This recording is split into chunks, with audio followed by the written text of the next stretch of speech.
Then God said to Jacob, "Arise, go up to Bethel and dwell there, and make an altar there to God, who appeared to you when you fled from the face of Esau your brother."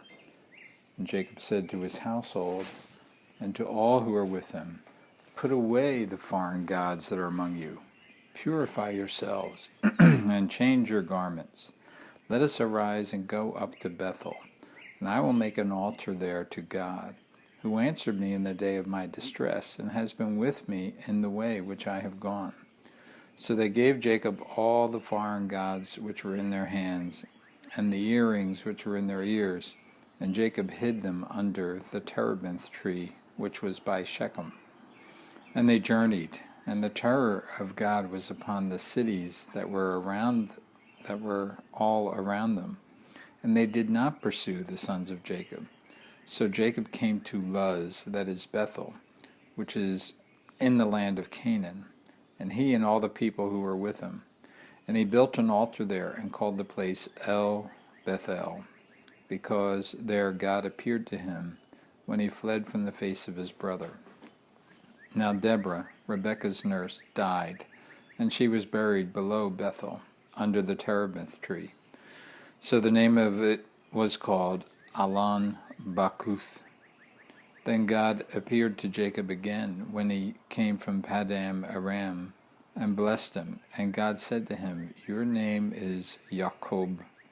Your name shall not be called Jacob any more, but Yisrael shall be your name."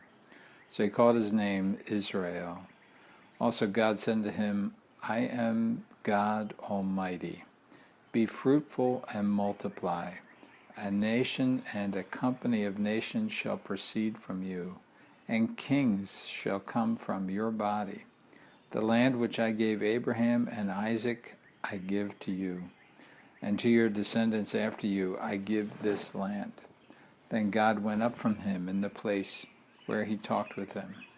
So Jacob set up a pillar in the place where he talked with him, a pillar of stone, and he poured a drink offering on it, and he poured oil on it, and Jacob called the name of the place where God spoke to him Bethel.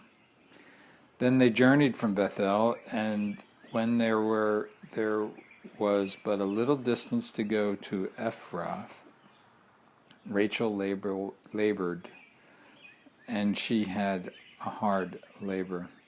Now it came to pass, when she was in hard labor, that the midwife said to her, "Do not fear, you will have this son also." And so it was, as her soul was departing, for she died, that she called his name Ben-Oni, but his father called him Benjamin. So Rachel died and was buried on the way to Ephrath, that is Bethlehem. And Jacob set a pillar on her grave, which is the pillar of Rachel's grave to this day. And Israel journeyed and pitched his tent beyond the tower of Eder. And it happened when Israel built in that land, that Reuben went and lay with Bilhah, his father's concubine, and Israel heard. Now the sons of Jacob were 12, the sons of Leah, Reuben, Jacob's firstborn, and Simeon, Levi, Judah, Issachar, and Zebulun. The sons of Rachel, Joseph, and Benjamin. The sons of Bilhah, Rachel's maidservant, Dan and Naphtali.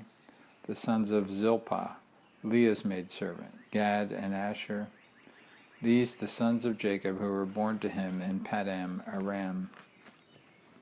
Then Jacob came to his father Isaac at Mamre, or Kirjath Arba, that is Hebron, where Abraham and Isaac had dwelt. Now the days of Isaac were 180 years.